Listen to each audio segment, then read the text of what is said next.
Dr. Stephen Harrison here, emergency medicine physician at Central City Medical Center for the past 11 years. Board certified, fellowship trained in critical care. I've seen everything from cardiac arrests to gunshot wounds, from overdoses to mysterious neurological cases that keep me awake at night. But nothing prepared me for patient Jane Doe, case number 2847, admitted on October 15, 2023. What I witnessed challenged everything I understood about consciousness, death, and the very nature of human awareness. The ambulance brought her in at 2:17 a.m., found unconscious in Riverside Park by a jogger. No identification, no medical alert jewelry, estimated age 45. Glasgow Coma Scale of 3, completely unresponsive to verbal, motor, or pain stimuli. Pupils fixed and dilated at 8 millimeters. No reaction to light. Blood pressure barely detectable at 60/30. Heart rate irregular at 42 beats per minute. She was circling the drain, medically speaking. Initial CT scan showed massive cerebral edema with midline shift, suggesting severe traumatic brain injury. No obvious external trauma, though. Blood work revealed dangerously low glucose levels, elevated lactate suggesting cellular hypoxia, and concerning electrolyte imbalances. Her body temperature had dropped to 94.2 degrees Fahrenheit. By every medical indicator, this woman should have been declared brain dead within hours. We intubated immediately and started aggressive fluid resuscitation.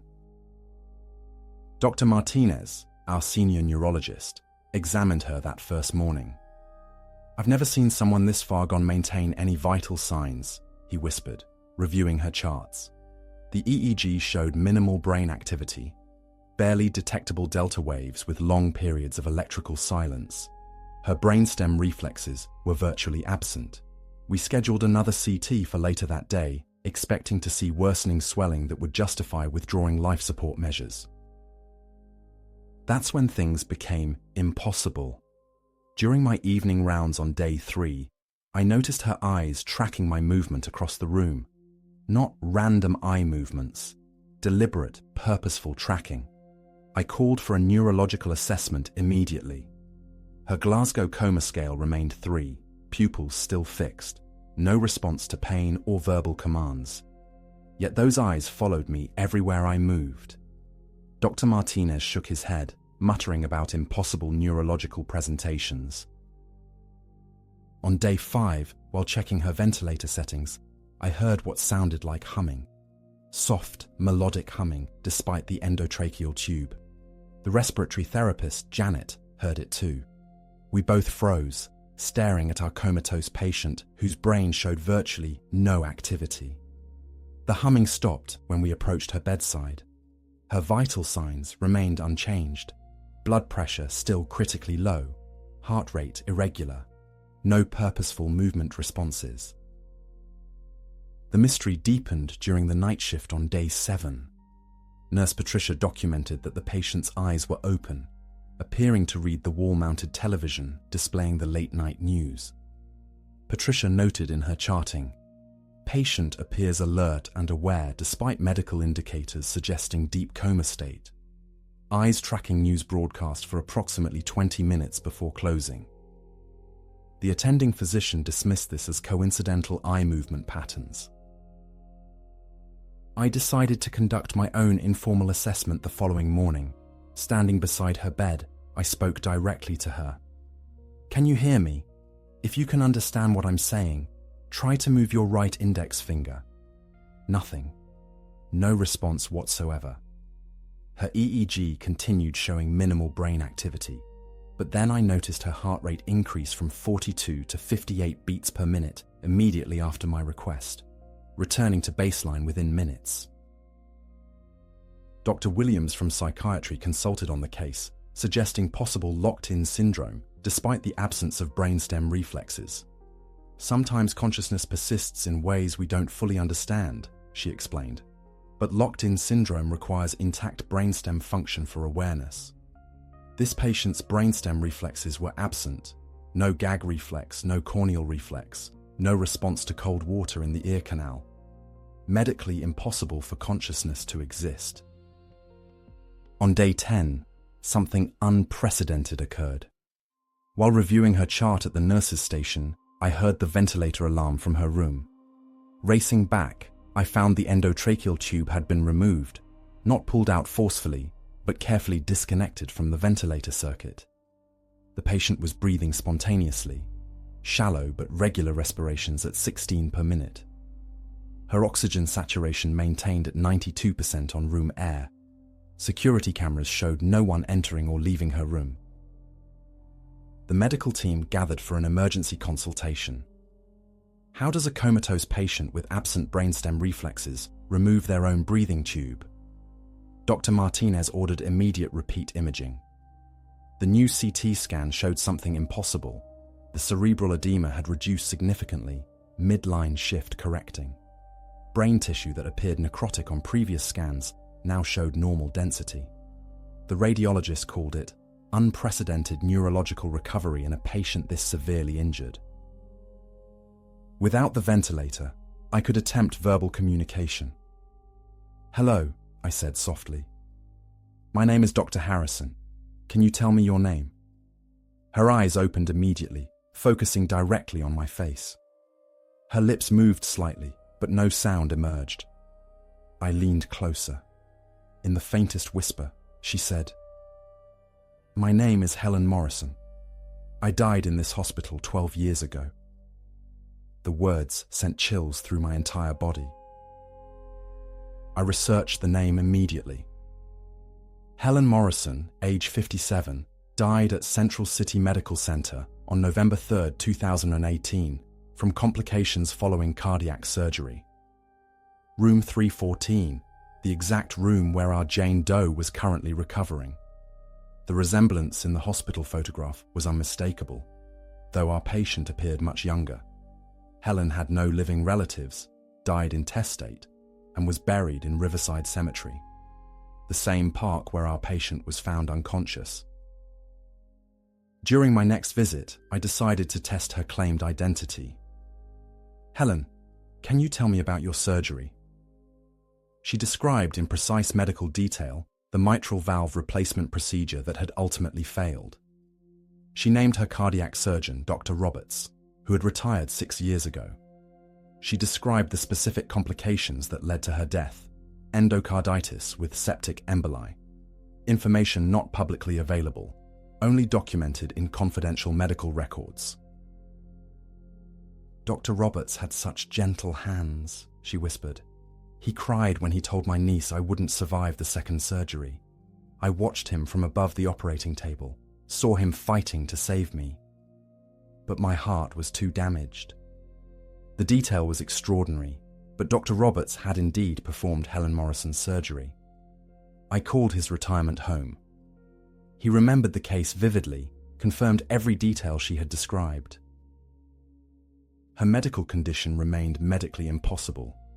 Blood pressure still dangerously low, EEG showing minimal activity, reflexes absent. Yet she spoke coherently, demonstrated perfect recall of events from 12 years ago, and somehow knew intimate details about her own death. Dr. Martinez consulted with colleagues at Johns Hopkins and Mayo Clinic.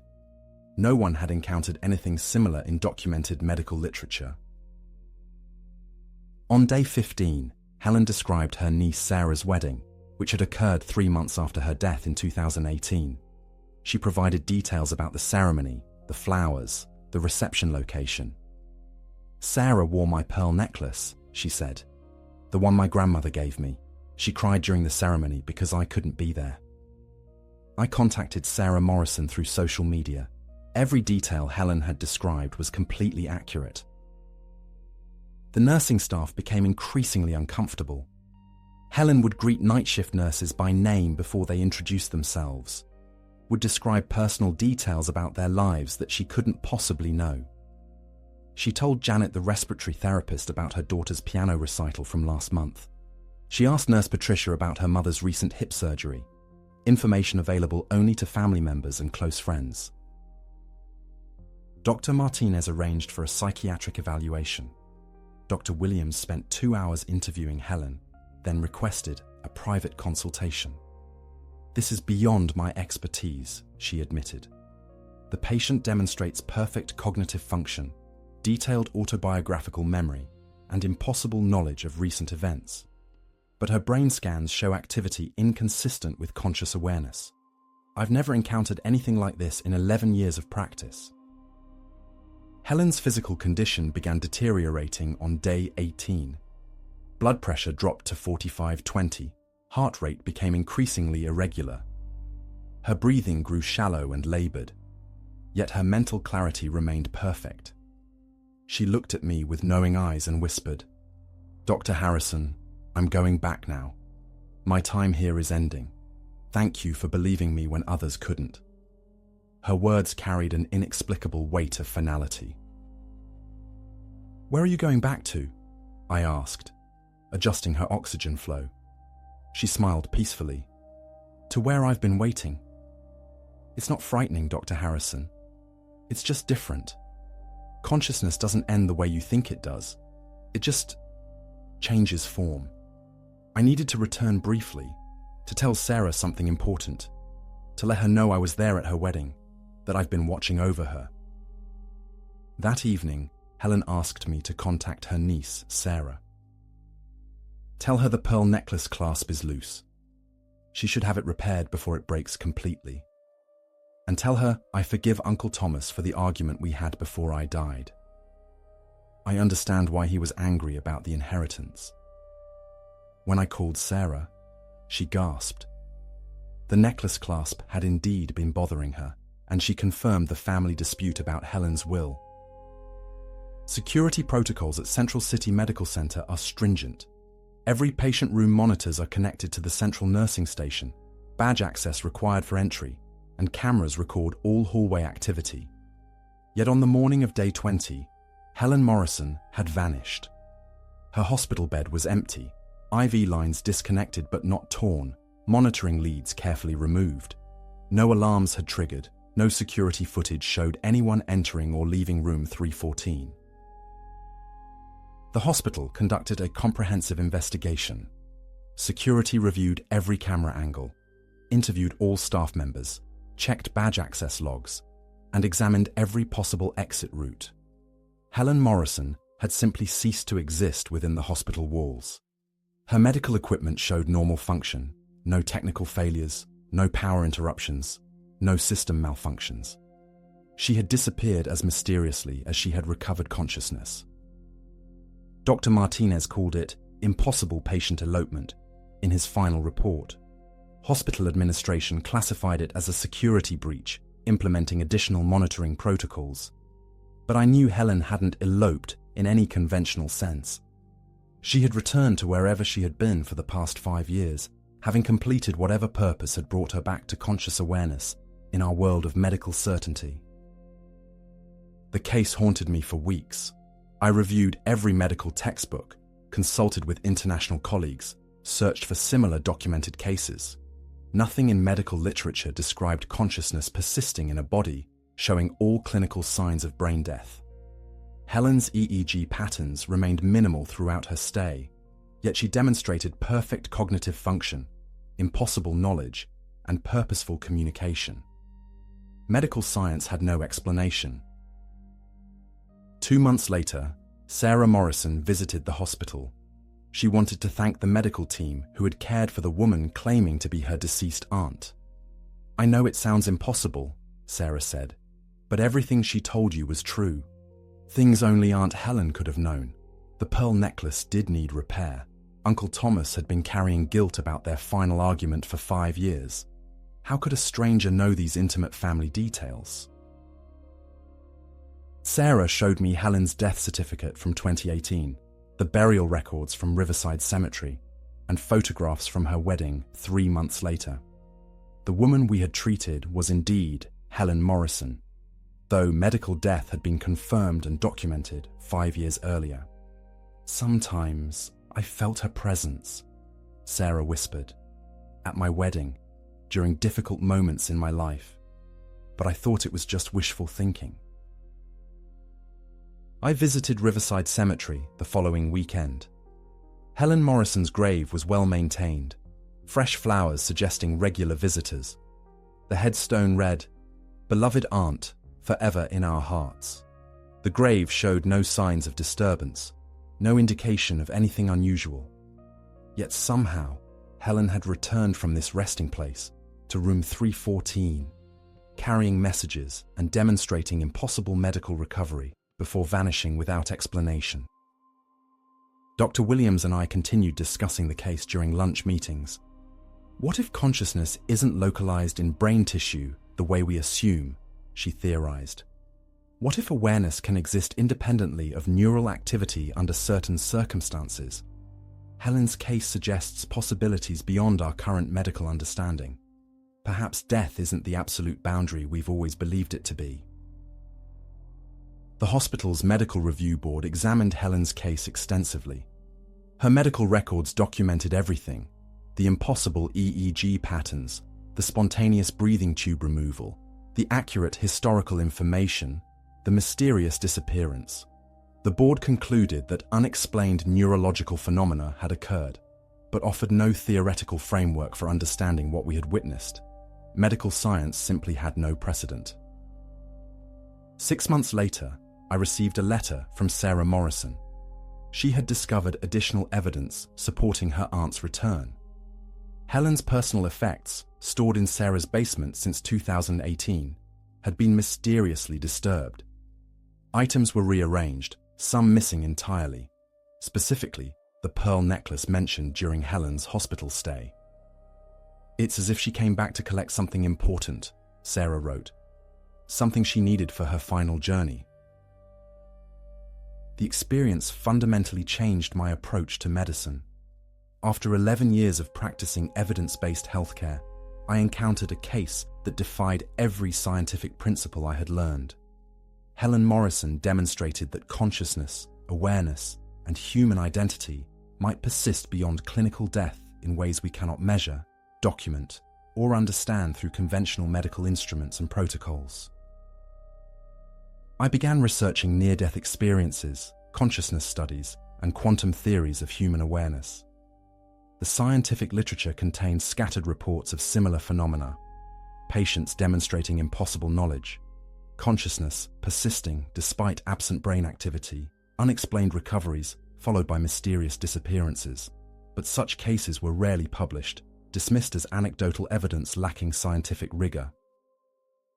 Dr. Martinez retired 6 months after Helen's case, citing philosophical differences with contemporary medical practice. During his farewell dinner, he confided, 40 years in neurology, and I've never encountered anything that challenged my understanding like that woman. She made me realize how little we truly know about consciousness, death, and the nature of human existence. Some mysteries transcend medical explanation." The nursing staff who cared for Helen never forgot her case. Janet, the respiratory therapist, left Central City Medical Center 3 months later, pursuing chaplaincy training. "That woman changed how I see life and death," she explained. "Medical equipment can measure biological functions, but it can't measure whatever made Helen who she was. That awareness came from somewhere our instruments can't detect." I often walk through Riverside Park during my off-duty hours, wondering if Helen's initial appearance there held significance. The location where she was found unconscious is peaceful: tall trees, walking paths, a small pond reflecting the city lights. Local residents report no unusual activities, no disturbances, no signs of trauma or medical emergency. Helen had simply appeared there, as mysteriously as she later disappeared. Room 314 has remained continuously occupied since Helen's departure. Other patients have recovered successfully there, experiencing normal medical trajectories with explainable outcomes. Whatever allowed Helen to return to consciousness in that space seems to have been unique to her circumstances, her unfinished connections to this world, and her need to communicate final messages to her surviving family. The case prompted me to question fundamental assumptions about medical practice. We measure vital signs, analyze brain scans, and document physiological responses, believing these instruments reveal the complete picture of human existence. But Helen's case demonstrated that consciousness, personality, and individual identity might operate according to principles beyond our current scientific understanding, existing in dimensions our medical equipment cannot detect. Sarah Morrison continues visiting Helen's grave regularly, now convinced her aunt's spirit somehow returned to provide comfort and closure. The guilt Uncle Thomas carried for 5 years is gone, Sarah told me during a follow-up conversation. He finally forgave himself for that argument, and I wear the pearls differently now, knowing Aunt Helen was somehow present at my wedding.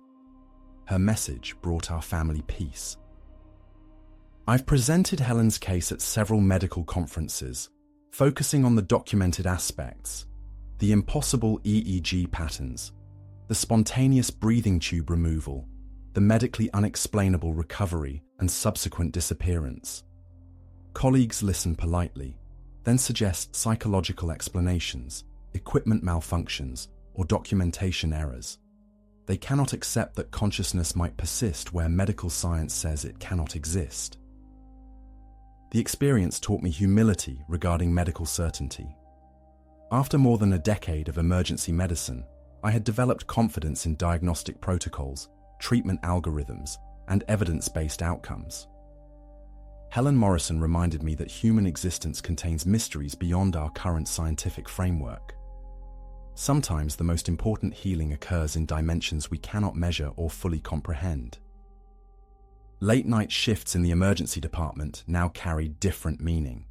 When treating unconscious patients, I wonder what awareness might persist beyond measurable brain activity. How many patients experience consciousness we cannot detect? How many carry messages, memories, or connections that transcend biological functions? Helen's case opened questions I never considered during my medical training. The medical literature contains scattered references to similar phenomena throughout history, patients demonstrating impossible awareness, consciousness persisting despite clinical death indicators, unexplained recoveries followed by mysterious endings. But such cases rarely receive serious academic attention, dismissed as anomalies or misdiagnosed conditions. Helen's case suggests these reports might deserve more careful investigation. Dr. Williams established a research interest in consciousness studies following our experience with Helen. She has documented several cases of patients demonstrating awareness inconsistent with their neurological status, though none as dramatic as Helen's return. We're dealing with aspects of human existence that challenge the materialist assumptions underlying modern medicine, she explains. Perhaps consciousness operates through mechanisms we haven't discovered yet. The hospital administration eventually sealed Helen's medical records, classifying them as unusual case documentation rather than standard patient files. Official policy now requires psychiatric consultation for any patient demonstrating anomalous consciousness patterns, inconsistent with neurological assessments. The goal is preventing similar, unexplained patient departures that compromise hospital security protocols. I often wonder what enabled Helen's return to consciousness. Was it love for her niece Sarah, unfinished emotional business, spiritual forces beyond scientific understanding, the location in room 314 where she had originally died? Some combination of factors that allowed her awareness to briefly reconnect with physical form. Medical science offers no framework for investigating such possibilities. 2 years later, Helen's case continues influencing my medical practice. I approach unconscious patients with greater sensitivity, speaking to them as if they might hear and understand everything. I listen more carefully to families describing impossible experiences with deceased relatives. I've become more humble about the limitations of medical knowledge, more open to mysteries that transcend scientific explanation. Sarah Morrison married again last spring, wearing her grandmother's pearl necklace with the repaired clasp. She invited me to the ceremony, saying Helen would have appreciated my care during her brief return. During the reception, Sarah whispered, "I felt Aunt Helen's presence again today, but differently this time. Peaceful, complete, as if she accomplished whatever brought her back and can now rest eternally." The case of Helen Morrison remains the most medically impossible experience of my career. A patient clinically dead for 5 years somehow returned to consciousness, provided verifiable information available only to the deceased, delivered important messages to surviving family, then vanished from a secure hospital room without trace. Medical science cannot explain what occurred, but documentation proves it happened exactly as described. Helen taught me that consciousness, human identity, and the bonds connecting us to loved ones might persist beyond biological death in ways our instruments cannot measure. While I continue practicing evidence-based emergency medicine, I now acknowledge that human existence contains dimensions transcending current scientific understanding. Some patients carry mysteries that humble our medical certainty. I still work night shifts at Central City Medical Center, still encounter impossible cases, still question the boundaries between life and death. But Helen Morrison's case changed my fundamental understanding of consciousness, mortality, and the limitations of medical science. Some experiences transcend explanation, requiring acceptance of mystery rather than scientific certainty. In medicine, as in life, the most profound truths often exist beyond our ability to measure them.